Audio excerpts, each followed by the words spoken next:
लंका के ताकतवर राजा रावण अपने बेटे मेघनाद को अजेय बनाना चाहते थे। उनकी महत्वाकांक्षा की कोई सीमा नहीं थी।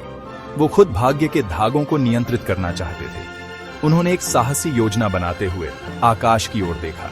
9 ग्रह, वो खगोलीय पिंड जो मनुष्यों के जीवन को नियंत्रित करते हैं, उनका लक्ष्य बन गए। अपनी बेजोड़ शक्ति से रावण ने उन्हें पकड़ लिया। उसने उन्हें अपने महल की दीवारों में कैद कर दिया। उनकी इस गुस्ताखी से ब्रह्मांड कांप गया। रावण के आदेश से खगोलीय मंडल बाधित हो गए। उनका ब्रह्मांडीय नृत्य रुक गया। ब्रह्मांड का प्राकृतिक क्रम अधर में लटक गया। अपने बेटे के लिए भाग्य को फिर से लिखने की उनकी इच्छा के ऐसे परिणाम होंगे जिनका वो अंदाजा भी नहीं लगा सकते थे। पकड़े गए ग्रहों के लिए रावण के मन में एक खास लक्ष्य था। वो उनकी शक्ति का हेरफेर करना चाहता था। उन्हें एक ऐसे संरेखण में लाना चाहता था जो पहले कभी नहीं देखा गया था। वह चाहता था कि उनकी संयुक्त शक्ति उसके बेटे को अद्वितीय ताकत दे और उसे अजेय बना दे। हर ग्रह को उसकी सबसे शक्तिशाली स्थिति, उसकी उच्च राशि में रहने के लिए मजबूर किया गया था। यह संरेखण एक दुर्लभ खगोलीय घटना थी। इससे उसके प्रभाव में पैदा होने वाले किसी भी व्यक्ति को अकल्पनीय शक्ति मिलने का वादा किया गया था। सूर्य, जीवनदाता, मेष राशि में स्थित था। उसकी उग्र ऊर्जा कई गुना बढ़ गई थी। चंद्रमा, भावनाओं का स्वामी, वृषभ राशि में उच्च का था, जिससे उसकी पोषण शक्ति बढ़ गई थी। प्रत्येक ग्रह की अनूठी ऊर्जा बढ़ गई थी, जिससे ब्रह्मांडीय बल का एक सामंजस्य बन गया था। बंदी ग्रहों में केवल शनि, कर्म और न्याय के ग्रह ने रावण के आदेश का विरोध किया। शनि, जिन्हें शनि के नाम से जाना जाता है, जबरदस्ती बनाए गए सामंजस्य के एकदम अपवाद के रूप में खड़े थे। उन्होंने रावण की इच्छा के आगे झुकने से इनकार कर दिया। उनकी निगाह इस ब्रह्मांडीय हेरफेर के निहितार्थों पर टिकी थी। शनि जानते थे कि ऐसा संरेखण अपार शक्ति प्रदान करते हुए अपार विनाश का कारण भी बन सकता है। उन्होंने असंतुलन की संभावना और इस तरह के अहंकार के बाद आने वाले अपरिहार्य परिणामों का पूर्वाभास किया। वो समझ गए थे कि ब्रह्मांड का नाजुक संतुलन दांव पर लगा है। उनका विरोध अवज्ञा से प्रेरित नहीं था, बल्कि ब्रह्मांडीय जिम्मेदारी की गहरी भावना से प्रेरित था। वो जानते थे कि असली ताकत भाग्य से खिलवाड़ करने में नहीं, बल्कि प्राकृतिक क्रम का पालन करने में है। हालांकि उनके प्रतिरोध के गंभीर परिणाम होंगे। जैसे ही मेघनाद का जन्म हुआ, शनि ने नवजात शिशु की कुंडली पर अपनी दृष्टि डाली। अपने स्वभाव के अनुसार शनि रावण की धमकियों या वादों से विचलित नहीं हो सके। भारी मन से उन्होंने सच्चाई बताई। असाधारण ब्रह्मांडीय संरेखण के बावजूद मेघनाद कमजोर होगा। उनकी दृष्टि, जिसे शनि की दृष्टि के रूप में जाना जाता है, मेघनाद के चार्ट में मृत्यु भाव पर पड़ी। यह एक ऐसी दृष्टि थी जिसे बदला नहीं जा सकता था। स्वर्ग का एक ऐसा फरमान जिसकी अवज्ञा रावण की शक्ति भी नहीं कर सकती थी। शनि ने भविष्यवाणी की कि अपनी शक्ति के बावजूद मेघनाद का अंत हो जाएगा। क्रोध और इनकार से अंधे होकर रावण ने शनि की भविष्यवाणी को स्वीकार करने से इनकार कर दिया। उसने इसे विश्वासघात, जानबूझकर की गई अवज्ञा के रूप में देखा। क्रोध में आकर उसने शनि पर इतनी जोर से प्रहार किया कि ग्रह का पैर टूट गया। भाग 5, हनुमान का हस्तक्षेप, ब्रह्मांड की मुक्ति। वर्षों बाद हनुमान, शक्तिशाली वानर देवता और भगवान राम के भक्त, लंका पहुंचे। वो राम की पत्नी सीता को बचाने के मिशन पर थे, जिसे रावण ने बंदी बना रखा था।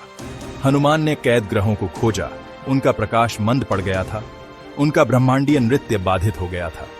उन्हें उनकी दुर्दशा के बारे में पता चला, खगोलीय प्राणियों को बंदी बनाने में रावण के अहंकार के बारे में। हनुमान, जो शुद्ध हृदय और अटूट धार्मिकता वाले प्राणी थे, जानते थे कि उन्हें कार्य करना होगा। वह कैद ग्रहों के पास गए। उनका हृदय करुणा से भर गया। भगवान राम से प्रार्थना करते हुए कोमल स्पर्श से हनुमान ने उन्हें बांधने वाली जंजीरों को तोड़ दिया। अपने ब्रह्मांडीय बंधन से मुक्त होकर ग्रह आनंदित हुए। उनका प्रकाश एक बार फिर चमक उठा। उनका खगोलीय संगीत स्वर्ग में भर गया। भाग 6, ग्रहों का आशीर्वाद, हनुमान का इनाम। अपनी मुक्ति के लिए हनुमान के आभारी ग्रहों ने उन पर आशीर्वादों की वर्षा की। उन्होंने उनके निस्वार्थ कार्य, रावण का विरोध करने और ब्रह्मांडीय व्यवस्था को बहाल करने में उनके साहस को पहचाना। हर ग्रह ने उन्हें एक वरदान दिया।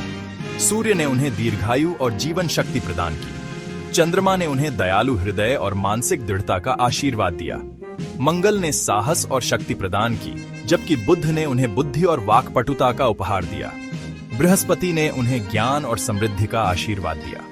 शुक्र ने उन्हें आकर्षण और करिश्मा प्रदान किया, जबकि शनि, जिसका पैर अभी भी रावण के हमले से टूटा हुआ था, ने एक बहुत ही असामान्य वरदान दिया। उन्होंने हनुमान से वादा किया कि उनकी भक्ति और धार्मिक कार्य शनि के प्रभाव के नकारात्मक प्रभावों को कम करेंगे।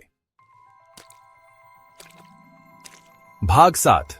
शनि का वरदान, क्षमा की शक्ति। हनुमान को शनि का वरदान कोई श्राप नहीं था, बल्कि क्षमा और धार्मिकता की शक्ति का प्रमाण था। अपने ऊपर हुए घाव के बावजूद शनि ने हनुमान के हृदय की पवित्रता को पहचाना। वो समझ गए कि हनुमान के कार्य द्वेष से प्रेरित नहीं थे, बल्कि न्याय की इच्छा से प्रेरित थे। उन्होंने स्वीकार किया कि हनुमान दैवीय इच्छा को पूरा करने वाला भाग्य का एक साधन मात्र था। इसलिए उन्होंने हनुमान को 7.5 के कठोर प्रभावों से सुरक्षा प्रदान करते हुए उन्हें आशीर्वाद दिया। 7.5 साल की अवधि जब कहा जाता है कि शनि प्रतिकूल स्थिति में होता है, शनि का वरदान एक अनुस्मारक के रूप में कार्य करता है कि कठोरतम कर्मिक पाठों को भी धार्मिक कार्यों और भक्ति के माध्यम से कम किया जा सकता है। इसने विपरीत परिस्थितियों में भी क्षमा के महत्व पर प्रकाश डाला। भाग 8। नवग्रह, होम ब्रह्मांडीय सद्भाव की तलाश। रावण द्वारा ग्रहों को कैद करने और हनुमान द्वारा उनकी अंतिम मुक्ति की कहानी हिंदू पौराणिक कथाओं में एक महत्वपूर्ण स्थान रखती है। यह प्राकृतिक क्रम ब्रह्मांड के नाजुक संतुलन के सम्मान के महत्व को रेखांकित करता है।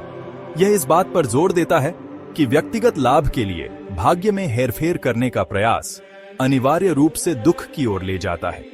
ग्रहों को प्रसन्न करने और उनका आशीर्वाद लेने के लिए हिंदू नवग्रह होम नामक अनुष्ठान करते हैं। यह अग्नि संस्कार 9 ग्रहों का सम्मान करने, मानव जीवन पर उनके प्रभाव को स्वीकार करने और उनकी कृपा प्राप्त करने का एक तरीका है। प्रत्येक ग्रह विशिष्ट प्रसाद और मंत्रों से जुड़ा है। इस अनुष्ठान को ईमानदारी और भक्ति के साथ करके व्यक्ति ग्रहों के कष्टों को कम कर सकते हैं और अपने जीवन में सद्भाव ला सकते हैं। भाग 9। हनुमान, ग्रहों के आशीर्वाद का सेतु। ग्रहों को मुक्त कराने में हनुमान की भूमिका मानवता और ईश्वर के बीच मध्यस्थ के रूप में उनकी भूमिका पर भी प्रकाश डालती है। वह भौतिक क्षेत्र और खगोलीय क्षेत्रों के बीच एक सेतु का काम करते हैं। भगवान राम के प्रति उनकी अटूट भक्ति, उनका साहस और उनका दयालु हृदय उन्हें एक आदर्श मध्यस्थ बनाता है। हनुमान की पूजा करके हम उनका आशीर्वाद और उनके माध्यम से सभी 9 ग्रहों का आशीर्वाद प्राप्त करते हैं। उनकी कहानी हमें धार्मिकता, निस्वार्थता और अटूट विश्वास का महत्व सिखाती है। यह हमें याद दिलाता है कि असली ताकत भाग्य को नियंत्रित करने में नहीं, बल्कि खुद को ब्रह्मांडीय व्यवस्था के साथ जोड़ने में है। हनुमान की कहानी के माध्यम से हम सीखते हैं कि प्रतीत होने वाली कठिन चुनौतियों का सामना करते हुए भी, तब भी जब खगोलीय पिंड हमारे खिलाफ प्रतीत होते हैं, भक्ति, साहस और धार्मिक कार्य मुक्ति और आशीर्वाद का मार्ग प्रशस्त कर सकते हैं। और देवता चित्त न धरे, हनुमंत से ही सर्व सुख करे।